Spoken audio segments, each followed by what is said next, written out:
Thank you to everyone joining us here today. We're just going to give a minute or so for our participants to filter in, and then we will kick off the webinar.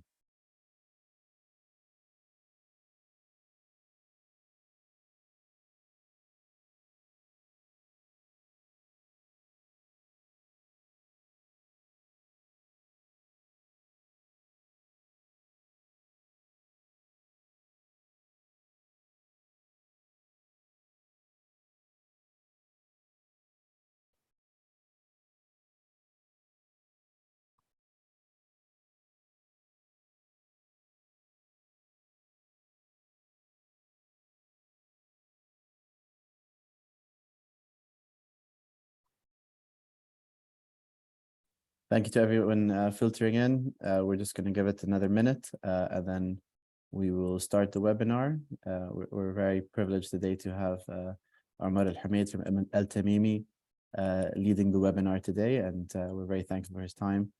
We're just going to give it another minute as other participants filter in.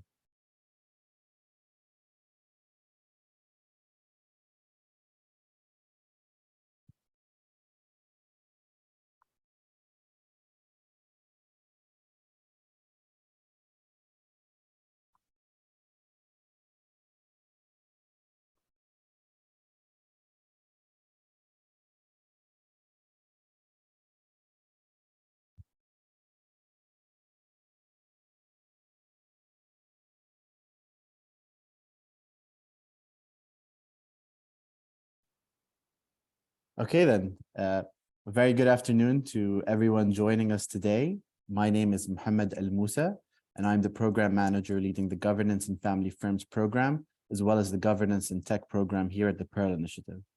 It is my honor and privilege to welcome you to today's webinar on understanding the implications of the new companies law in Saudi Arabia on family firms.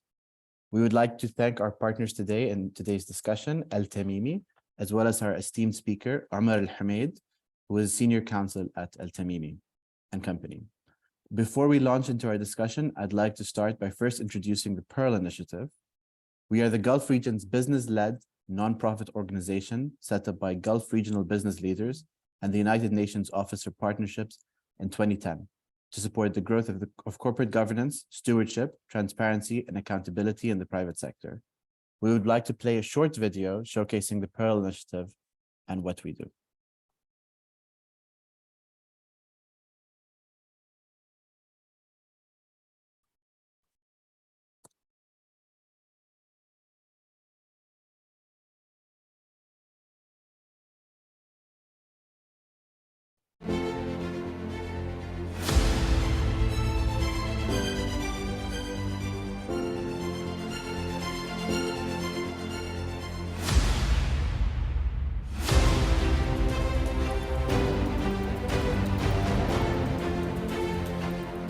Connecting leaders from across all sectors to address these very challenges, we aim to collectively design self-renewing models of collaborative governance that will ensure the vitality of the region's economies and societies for generations to come.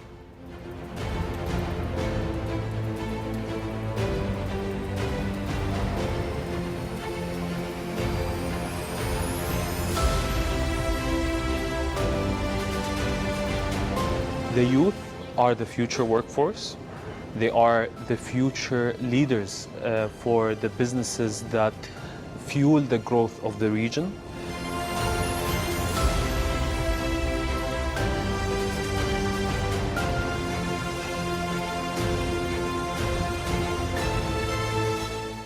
It is a privilege to be working with the Pearl Initiative in promoting higher governance standards, something for which there is a clear regional need for.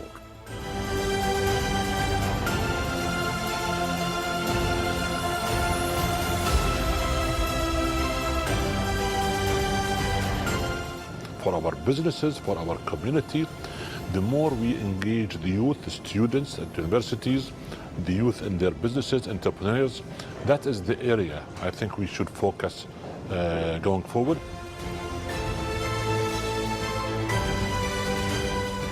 the Pearl Initiative started at a time where there was very little information about governance and very little even direction towards governance. And in the past 10 years, this has changed. The momentum is growing daily. And I would just say we need to continue what we're doing. We need to increase the way we are showing how transparency can be beneficial.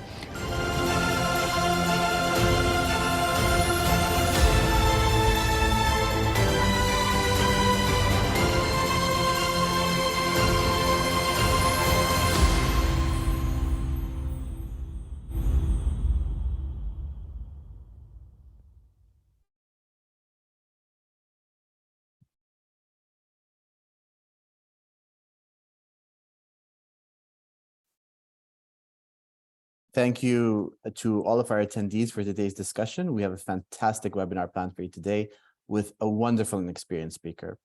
Before jumping right in, please allow me to set the scene. On the 28th of June, 2022, the Saudi Council of Ministers approved the new Kingdom of Saudi Arabia Companies Law. The final approved version of the law was issued on the 4th of July, 2022. The new companies law allows for the introduction of a family charter in the Articles of Association to regulate ownership, governance, management, work policy, relatives employment, and dividends distribution in family-owned companies. This new law marks a key milestone and monumental shift in the ability of family businesses to navigate matters of ownership, governance, and succession through legal frameworks that are designed to enhance their sustainability, longevity, competitiveness, and agility. Today's session will help family businesses understand how the law supports this as the family grows and as succession inevitably occurs. It is my absolute honor and privilege to welcome today's speaker, Amr Al-Hamed. Amr is a senior counsel in the corporate structuring practice in Riyadh. He is a Saudi qualified lawyer. Prior to joining Al-Tamimi & Company, Amr has completed his training with a leading international law firm. He was part of the corporate team involved in advising national and multinational companies and foreign investors. Over to you, Amr. Well, thank you, Mohammed, and thanks for the Pearl Initiative for giving us the opportunity to be with you all today, with the family business community in particular, to look into this interesting piece of legislation, which is the new companies law, which came into effect January this year. Thank you all, and great to be with you, and hopefully you will find this presentation as helpful as you would imagine. Let me start with sharing my screen.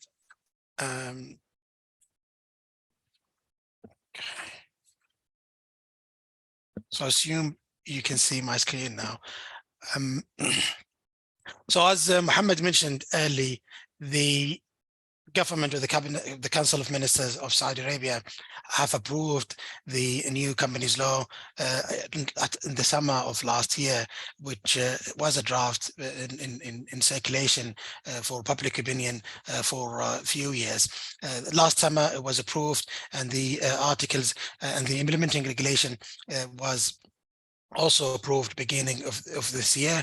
The law was enacted by the cabinet decision resolution 678 of last year, and the law came into effect or came into force January 19th, where the ministries have approved the implementation of the law. The law was published on 22nd of July, and the law says or states that 180 days from the publication of the official gazette. As Mohammed mentioned briefly in his introduction, the law is an interesting piece of legislation that governs commercial and not-for-profit and professional companies, streamlining all of them into one piece of comprehensive legislation. The old and the new law will be superseded along with the other provisions where there's any conflict of the new law. In the past, we had different professional companies law, and non-profit was kind of dealt with through the Ministry of HR regulation. Currently, we do have the new companies law come with it, with the idea of having one piece of legislation that deals with all the three types of companies.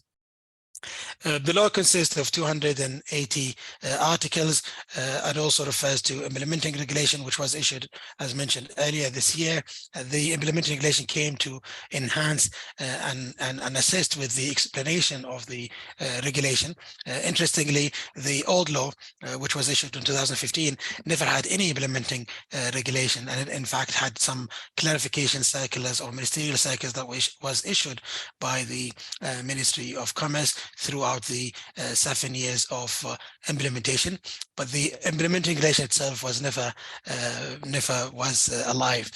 For reasons we understand, that gap in legislation, and regulators back then tried to look into updating the companies law, which took a few years, given that it involves a lot of stakeholders, it involves different government bodies that need to review it, and the implementation, or they look into international best practice to adapt when it comes to updating the companies law. In today's agenda, we will look into some corporate structuring considerations, the introduction of the simple joint stock companies, some changes that came with the new law to the limited liability companies, and shareholders agreement and family charters, which I think important to our audience today, and some changes to the directors obligation. Before we go further, I would kindly ask you, if you have questions, perhaps you can drop them at the write them down at the box, and we can look into them while going through the presentation.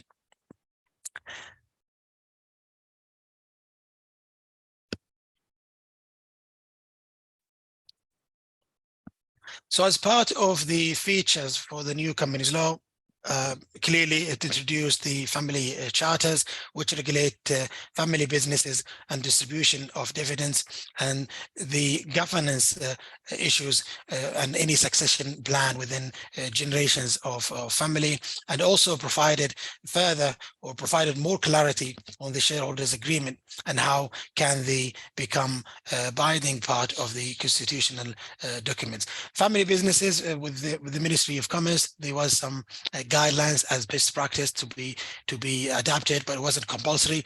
Now, with the new law, we would expect some development in that area, where family would be flexible to agree on their constitutional and charters without having to rethink whether the regulators would approve it or not. Another interesting point that the new law comes with, it's the variation of dividends distribution. In the past, or in the old law, it was per annum distribution of dividends. Now with the new law, it can be the dividends can be varied and can be distributed whether interim basis or on a quarterly basis or yearly basis. At some point in the old law, there has been some conflict with the Sharia principle that may not properly materialize into ground, as there was some ambiguity of the court's compliance with the Sharia. Now the new law has deleted any reference to that and allowed the shareholders to agree on whatever percentage that suits them, and that's under Article 22 of the new companies law. The dividends can be now distributed, as we said, annually or interim basis, in particular in the limited liability company and the simple joint stock company, which should now assist to help and develop the dividend distribution mechanism in those companies. The implementing regulation also further have clarified the requirement and the implementation to apply the different mechanism of distribution of dividends. Interestingly, the second point that, or the third point that the new companies law we come up with is the recognition and approval of using alternative dispute mechanism in the corporate world. Arbitration is a big thing, and a lot of companies would opt for arbitration. The new law now doesn't neglect it, and it allows indeed for the parties of the shareholders or the shareholders to agree on any alternative dispute mechanism, and that must be listed in the articles of association and the bylaws of the companies.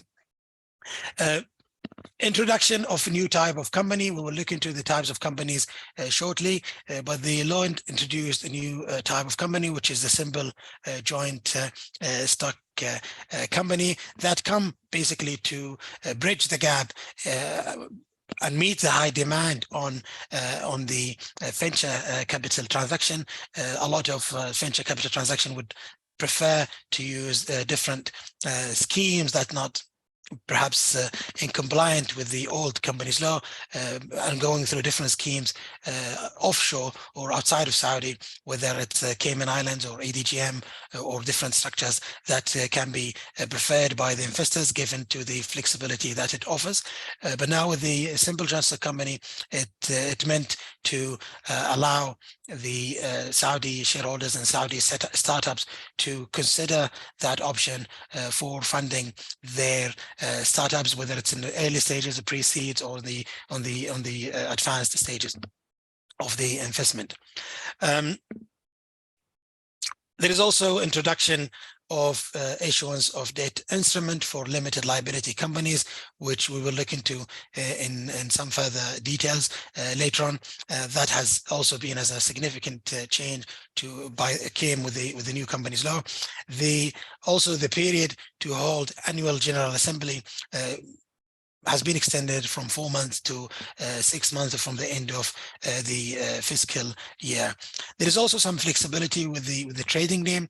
Trading names have been causing some issues for investors due to the restriction that the ministry has, but now with the new law, as long as it doesn't contradict with the names, with the name trade or trade name regulation, it should be flexible for the shareholders to pick the name that they see fit for their business purposes. For example, in this particular point, the non-Arabic name were kind of no go with the ministry, and they weren't approved. Often investors would use like a trade name to have the brand registered, but at the same time they would have a local corporate Saudi or Arabic name to be registered formally. Now with the new law, there would be some flexibility on that aspect. Last point on the features, we would think the development in the electronic mechanism for conducting shareholders resolution or board meetings is a significant improvement in this particular area. It's been always the case that parties would go, especially after the pandemic, would use alternative methods to have virtual meetings, in particular virtual methods of whether it's Zoom or Teams calls. In the past, the law wasn't clear about it, and it wasn't there was always that question of legality of these meetings. Different parties have different views on this aspect, but with the new law, it is very clear that the regulators is looked into this particular point and approved the use of electronic resolution to be passed for whether it's a limited liability company or joint stock company or simple joint stock company, resolution to be passed through electronic mechanism. The regulation came with further guidance on the exact logistics and mechanism and what needs to go into the invites and the resolution and approvals. But again, it is an interesting requirement or interesting feature that we see came with the new companies law.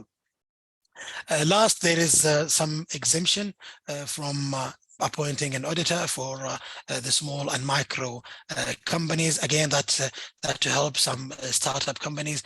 As per the old law, it was a requirement to have audited accountants from day one, or from the first year of from the first financial year.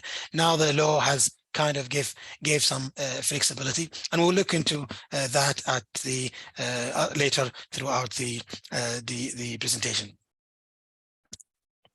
So what are the new types of companies?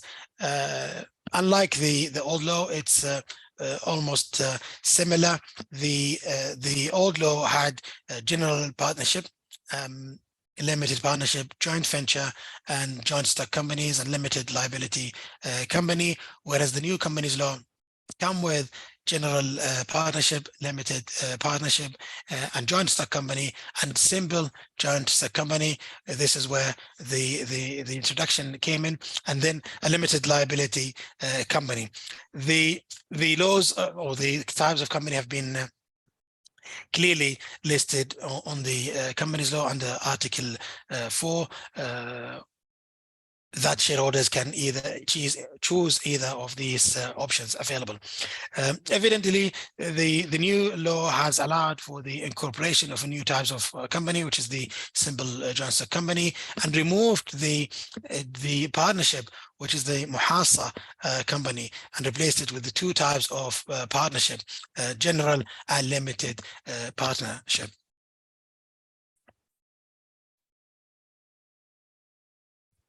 We'll touch briefly on some financial aspect, and we will move into the other consideration for the corporate structuring in particular. With the new law, there has been some changes again to the limited liability in particular, with the creation of pledges over the shares. That has never been the case in the old companies law. Also, under the old law, joint stock company were not permitted to raise any finance through tradable debts.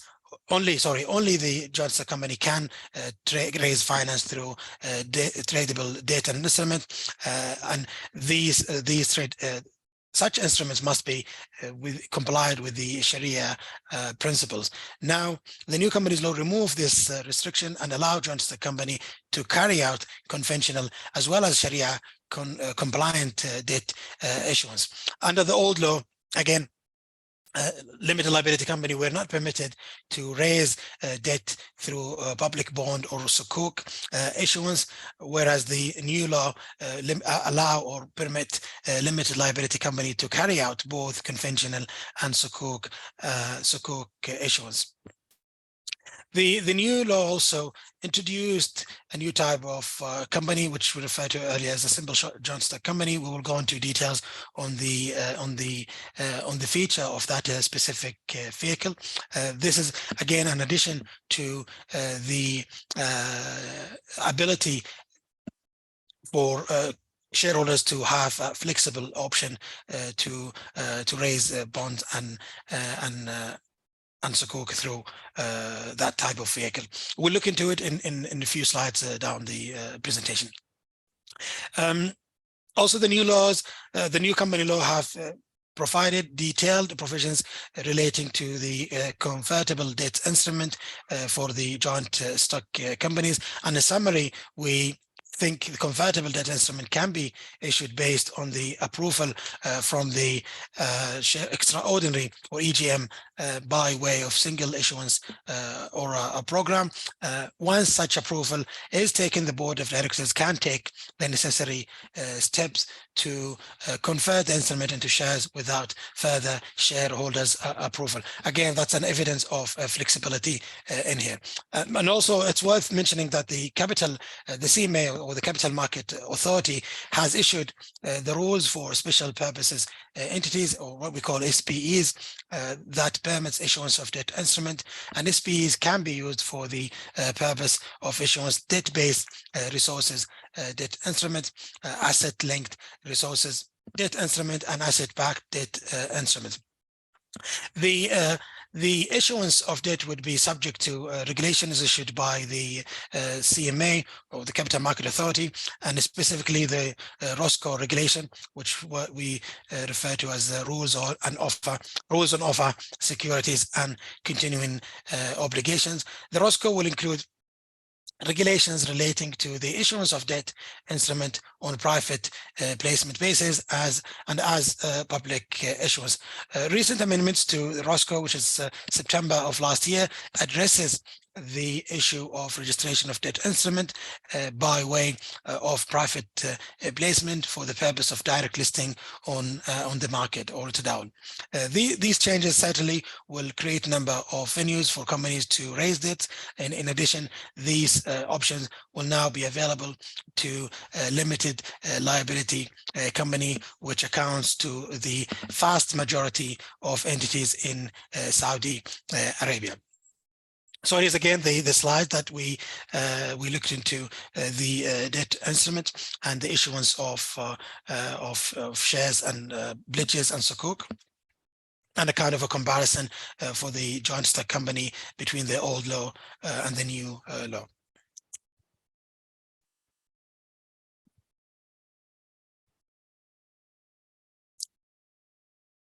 So moving now to the types of shares.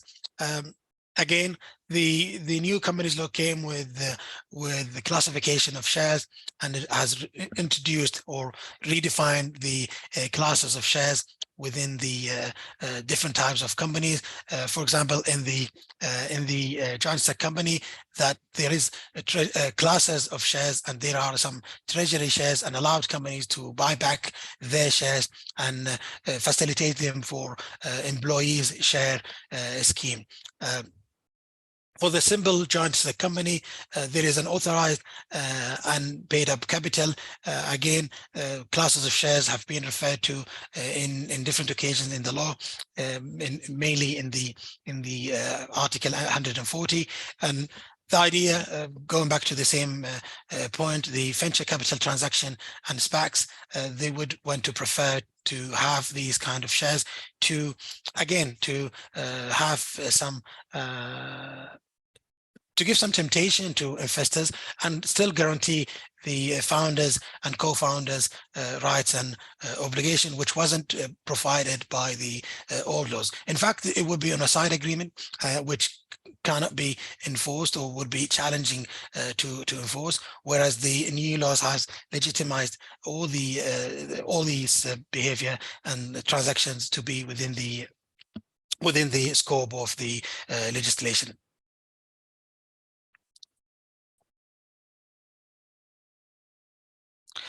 Also, with the new law, interesting enough to see the introduction of drag along and tag along authorities and powers for minority and for majority shareholders, and also the corporate split and mandatory offer for those shareholders who own more than 90% of the shares, who wishes to buy out the remaining shares. The regulations have been confirming or have introduced further details on the mechanism and application of these rights. Historically, corporate would use such concepts of law within the shareholders agreement, but there was always the case of question about the legality on how the Sharia court or the commercial court will look into it and apply it.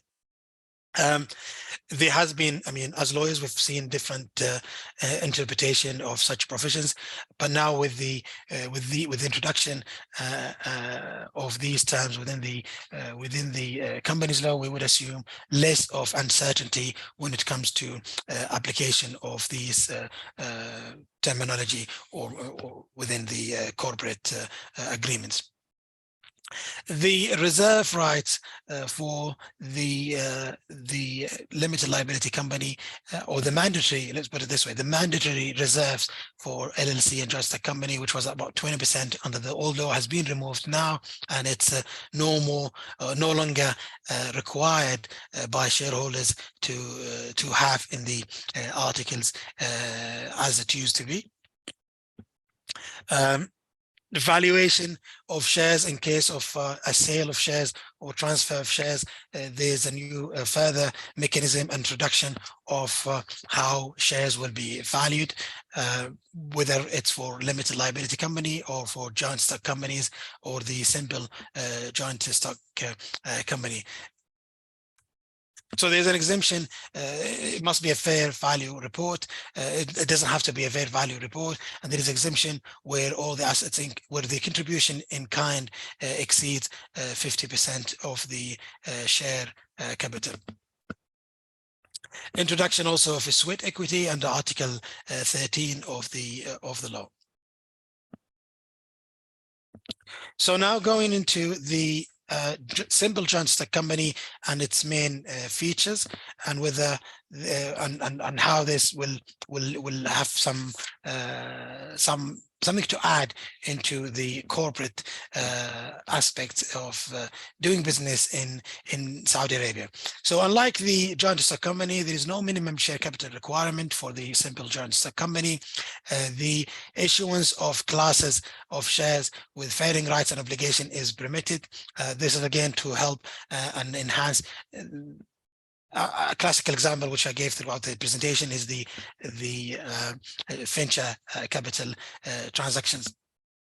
The flexibility when it comes to management, the management of the simple joint stock company is flexible, and the simple joint stock company, unlike the joint stock company, can be managed by a single director or one manager, or one manager or two managers, or a board of directors.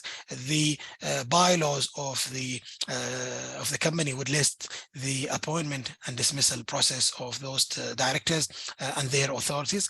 The powers of the chairman can be wide to achieve the company objective, and can be delegated, and he can delegate some of his authorities to others to represent him. The simple joint stock company comes with to replace the shareholders meeting with a simplified shareholders meeting, which can be listed again on the bylaws, and the shareholders of the joint stock company or simplified joint stock company can regulate and structure operations of the company through the bylaws.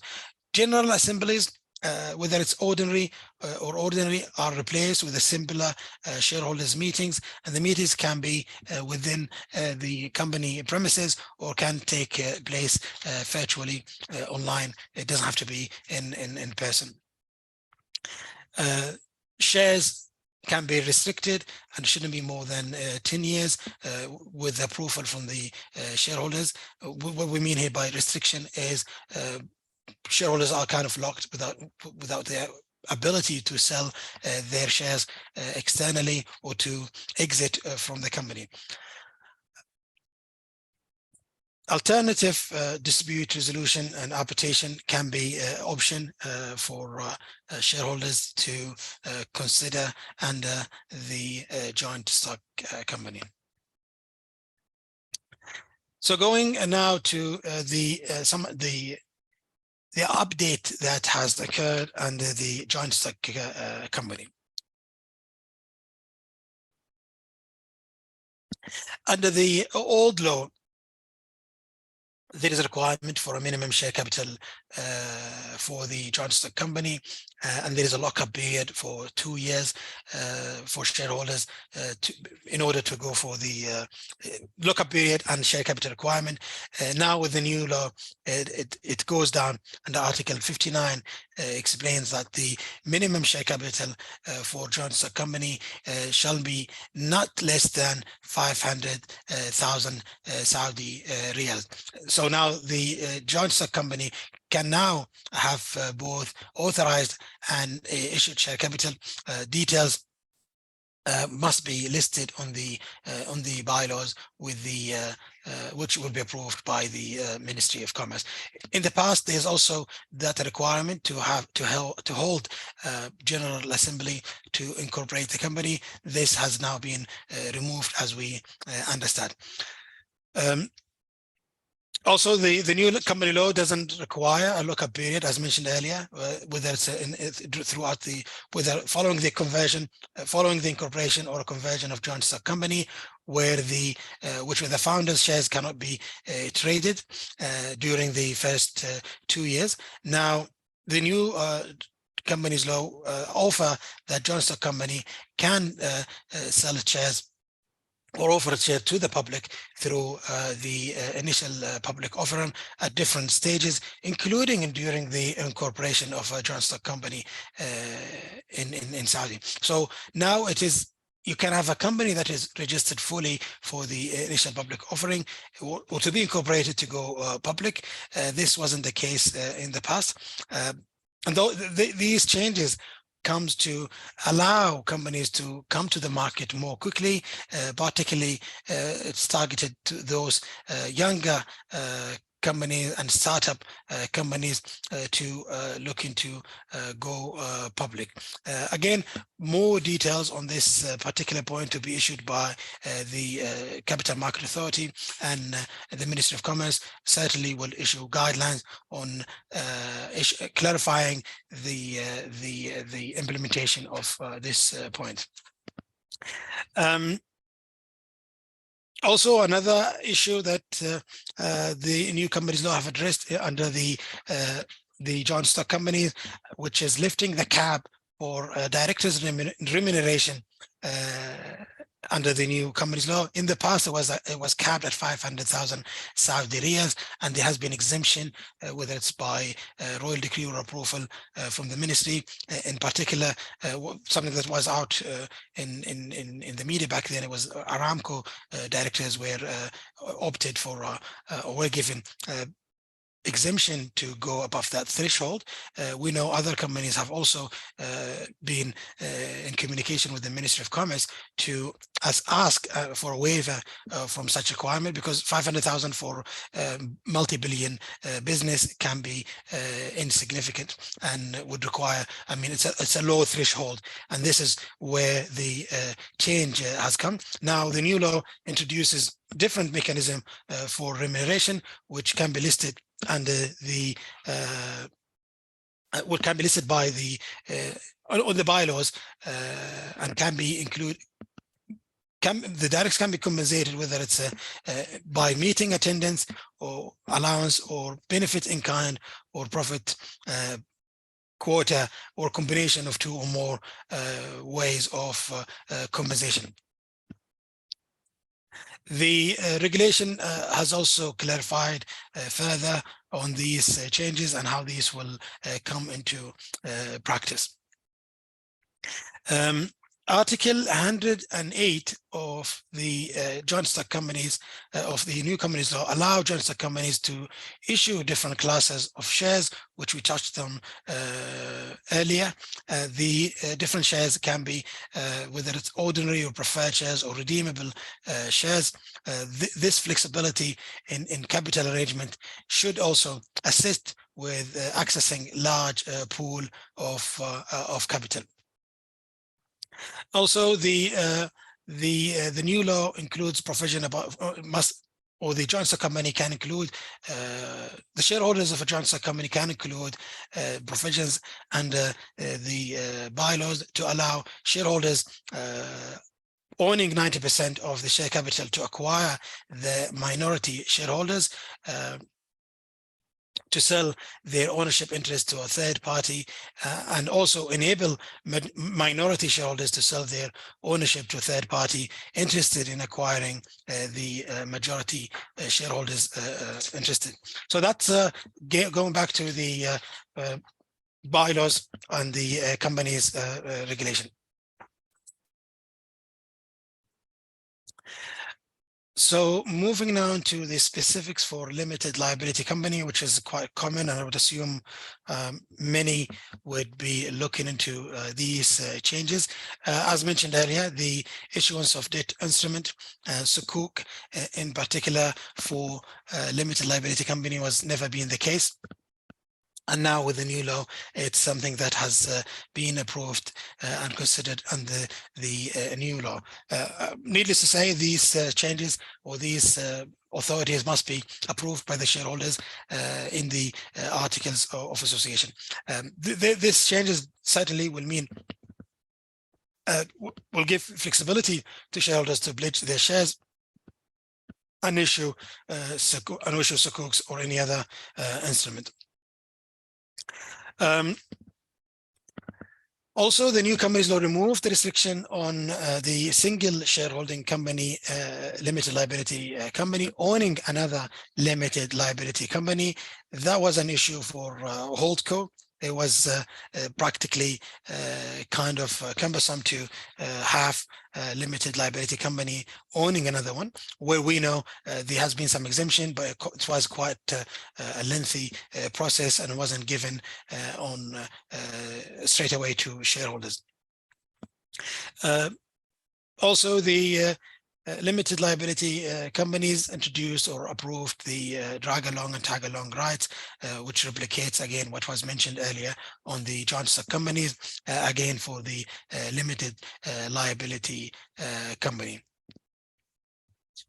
While the company law retains the statutory right for first refusal of the transfer of shares to the parties other than the shareholders, affords shareholders the flexibility to agree on a specific share transfer restriction, which may be included in the articles of association, whether it's including prior approval or purchase option, first refusal right, or mandatory buy and sell obligation in cases where deadlock or any other specific contingency that the shareholders have, which require the shareholders to purchase or sell all the shares at the specific price.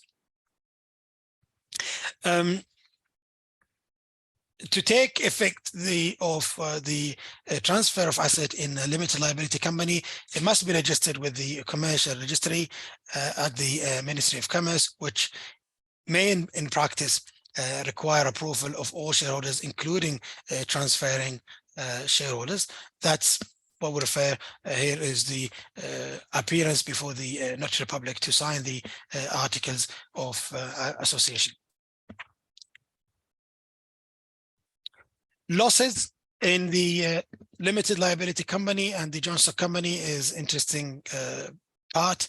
In the old law under Article 181, what we refer normally to a resolution of capital injection, every company, as soon as they receive or as soon as the shareholders are aware of losses that exceed 50% of the share capital, the regulation require the shareholders to take an action immediately and either inject the share capital or sign a shareholder resolution to continue the company.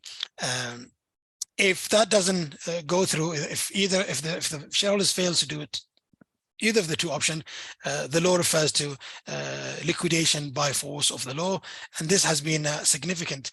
This has been an issue with different regulators, because throughout my practice, and I think my team also agree, that we've never seen a company being liquidated by force of the law. And now the new law reworded and redrafted the losses mechanism and how that will be implemented. The new law reduced the period required for convening the shareholders from 90 days to 60 days. And however, whenever the losses goes over 50% of the share capital, the directors or the GM must call for a meeting within 60 days from the date of knowing about the losses to see whether to continue the company or take immediate action to rectify the situation, or voluntarily liquidate the company. That's dealt under the Article 181 and Article 150 under the old law. The new law refers to 132 on the losses point. So moving now into the family charter and the shareholders agreement.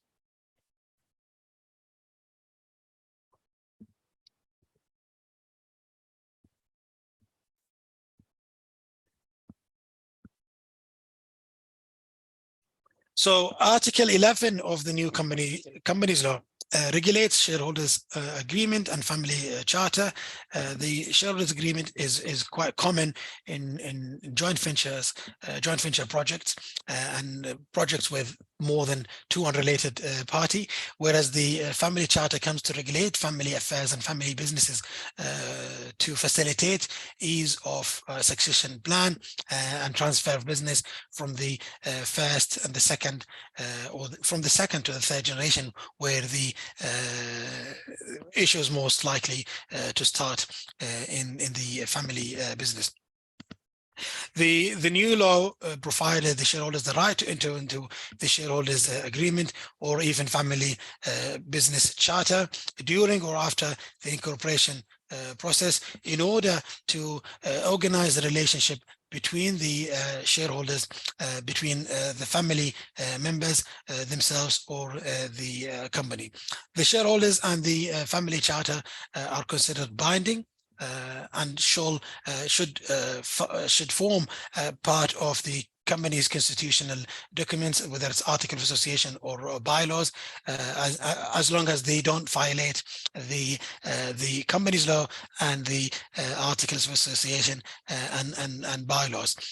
It is quite challenging here to see the wording. I mean, our colleagues from different offices in the region where we discussed this in particular, they thought the implementation of such regulation can be challenging, in particular where it says no contradiction with the current laws and regulation.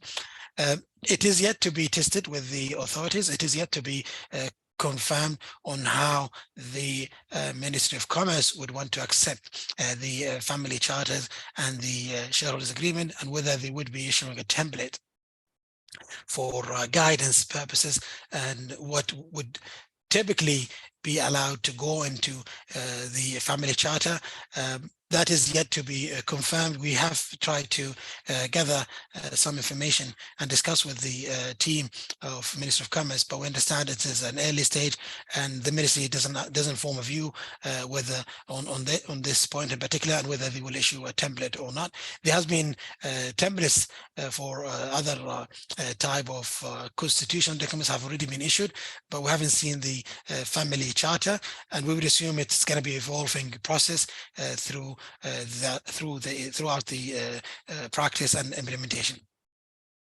The difficult has been historically quite difficult, given that the agreements may not be fully recognized by the court, and the court practice have been quite inconsistent with what can be accepted and cannot be accepted. Now, the new companies law confirm that the shareholders can enter into agreement that regulates the relationship among them or with the company. The development of this particular law is importance of stakeholders with complex shareholders agreement in Saudi Arabia who rely on bespoke contractual arrangements provided for their shareholders agreement.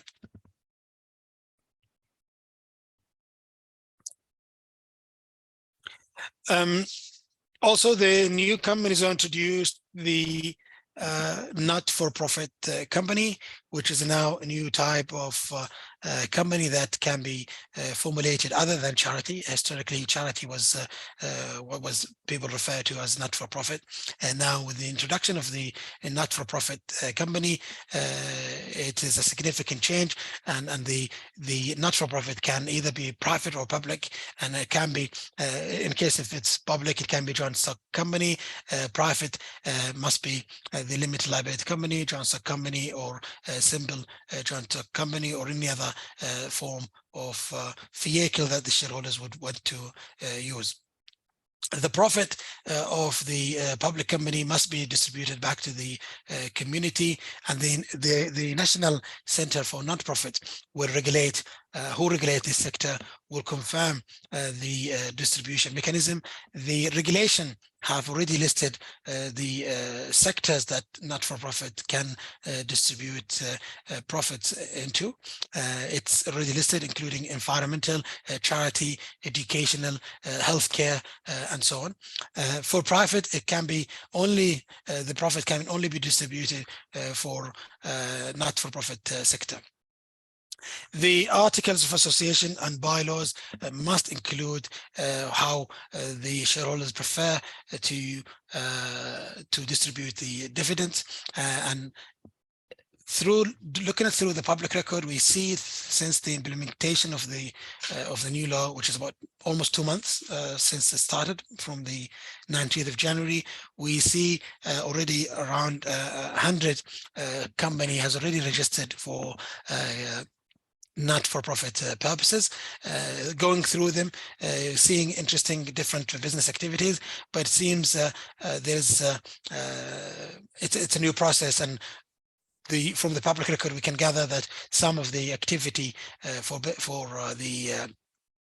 not-for-profit company is not consistent with what the law says, given it's a new electronic system that goes through electronically without interaction from the Ministry of Commerce. This is how it's got approved, but we'd assume as soon as the ministry turns their mind into it, there will be some requirement to change and follow certain rules for the shareholders for the not-for-profit companies.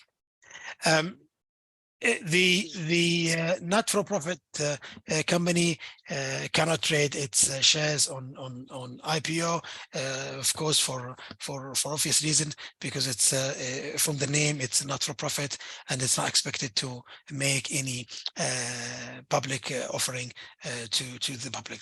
There is also interesting, and I think that's why what prompted the number, or the high number of applications, is the tax exemption.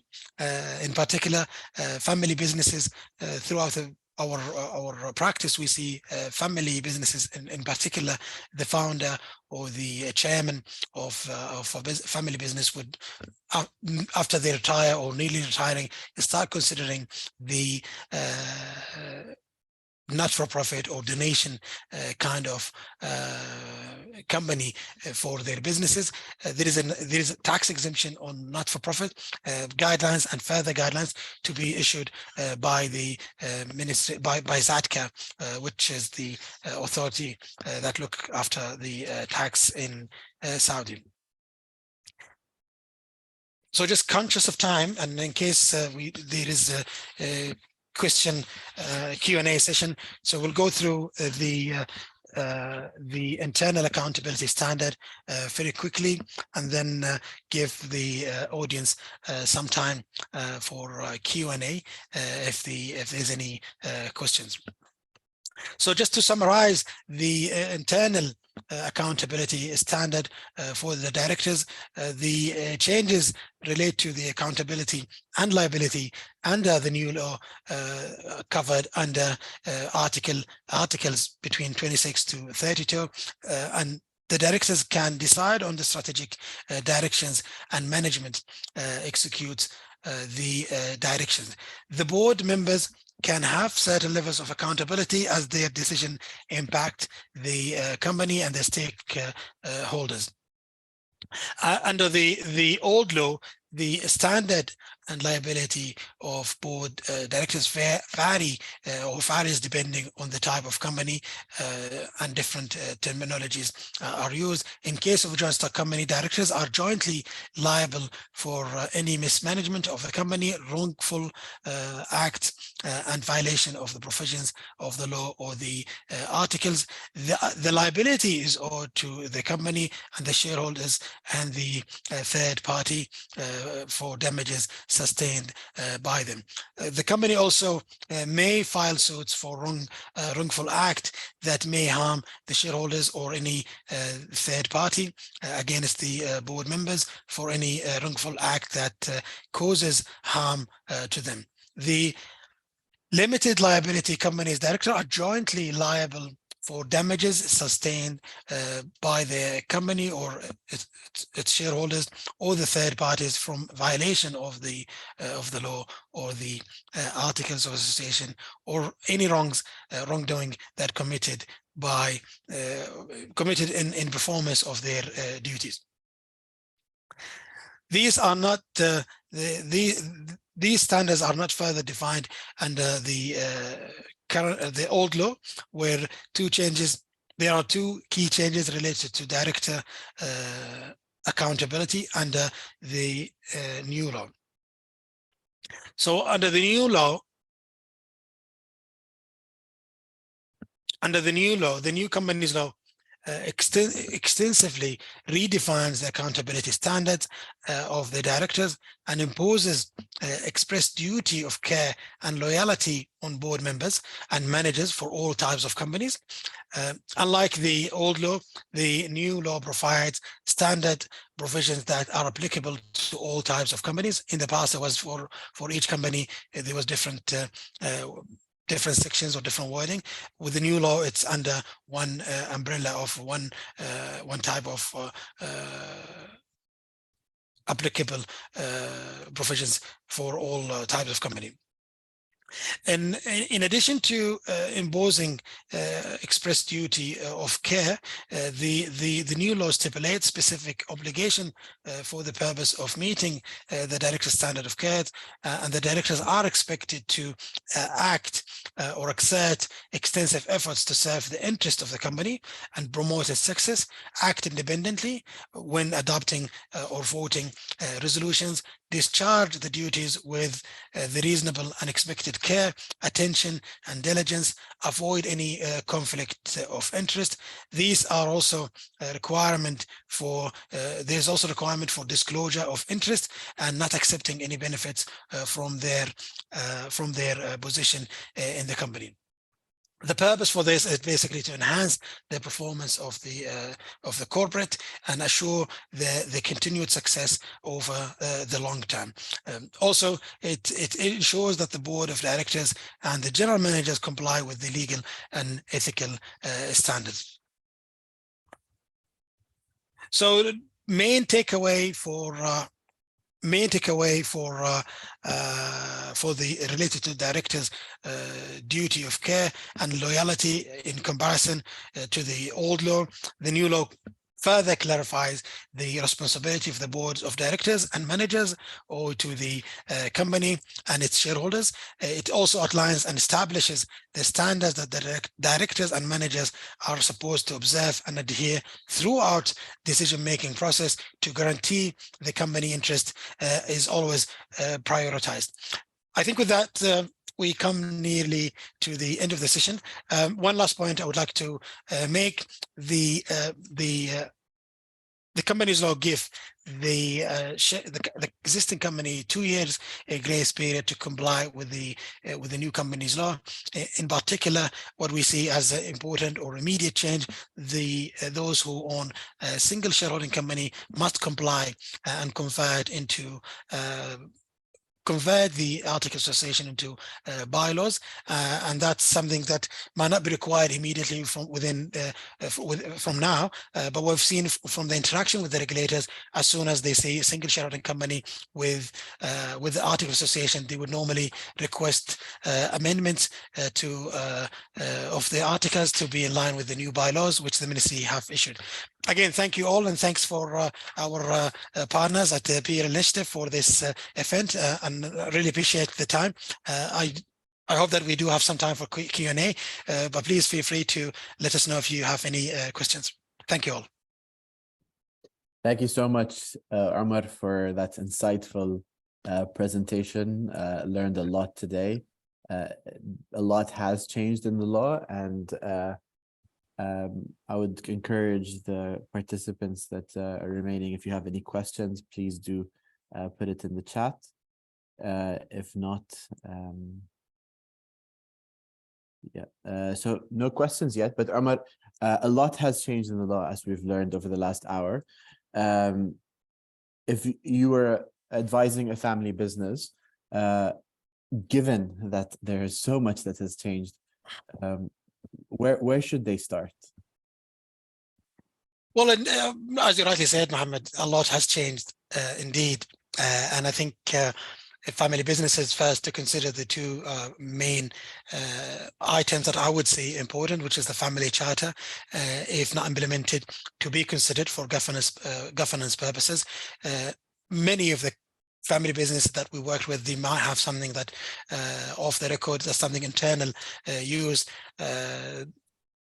I would suggest that to be formalized, to be looked into, revised in line with the new companies law. And again, with the second point, I would think of the simple joint stock company as a new form of vehicle for investment, because a lot of family business tends to have these kind of businesses where they need to have some certain or exercise certain rights. I would think these are important to be considered into the investment arms of the family businesses. But certainly the family charter is something that every family should be looking into and should be adapting following the guidelines and adapting the ministry of Commerce guidelines, and looking into the law, in particular succession plan, distribution of dividends, and amendments of corporate documents for family businesses can be quite challenging when you don't have any governing charter. Our charter would certainly solve a lot of the uncertain or the gray area, let's say, between the different family members. This is where I think this is where the sensitivity comes in. I would certainly look into my advice for family business to consider the family charter in Saudi Arabia. And we do have one question in the chat if you have the time to answer it. Certainly, yeah. So Hanan asks, do you have a law covering startups and entrepreneurship? How easy is it to change the company registration, example, from partnership to company, not for profit? And I think this will, considering that we've gone over time, we'll take this as the last question. Sure. Thank you, Mohammed. So, Munsha'at, or the SMEs authority in Saudi, looks after the startups and entrepreneurs, along with the different wide and different incubators that have huge emphasis on the startups and entrepreneurs. As far as I know, there isn't any specific regulation that cover the startups and entrepreneurship. However, the new law comes into doing business for the startups by exempting them from the audited accounts requirement, which is required from every company in the past. Now, the fact that you have a status of SME, the exemption is applicable. The authority, as I said, Munsha'at, the authority is the one that has a lot of emphasis and focus, but the answer to your question, there isn't any law covering particularly the startup.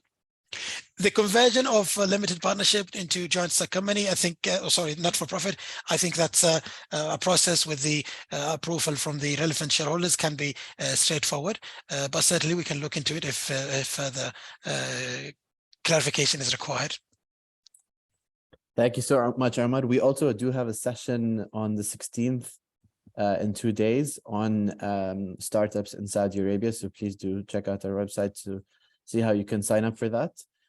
Thank you so much to Omar Al Humaid from Al Tamimi and Company today for offering and generously offering his time to run this session today. We very much appreciate you offering that time today and going through what was a very comprehensive and informative session. Thank you also to our audience members for joining today and for listening in, and we hope to see you soon in some of our sessions in the near future. Thank you all. Thank you very much. Thank you.